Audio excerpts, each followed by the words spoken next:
Сәлеметсіздер ме 7-ші сынып оқушылары? Біз бүгінгі видеода қазақ әдебиетінен 3-ші тоқсанға арналған екінші БЖБ жұмысын орындайтын боламыз.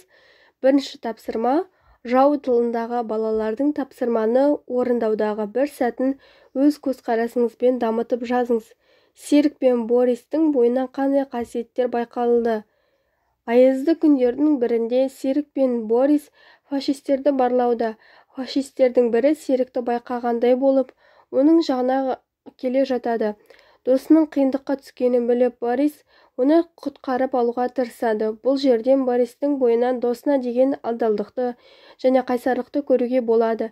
Серік пен Борис екеуінің бойынан нағыз достықты байқадым.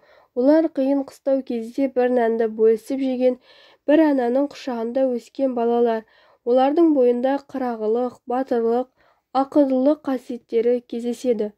Екінші тапсырма Тәмпішқара шығармасындағы ауыл тұрмысы, балалар бейнесі бойынша төмендегі сұраққа жауап беріңіз. Шығармадағы адамгершілік, шыншылдық, қайырымдылық, достық сияқты қасиеттер қалай көрінді? Шығармада адам бойына сіңіруге ұмтылу керек қасиеттер өте көп кездеседі. Шығарма 30-шы жылдардағы ауыл өмірін суреттейді.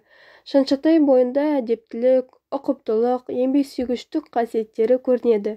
Ертай бойында өнерге деген құштарлық бар. Шыншатай Ертайдың суретшілік қабілетін байқап, газетке суретін жіберейік деп оның суретшілік қабілетін шыңдай түседі.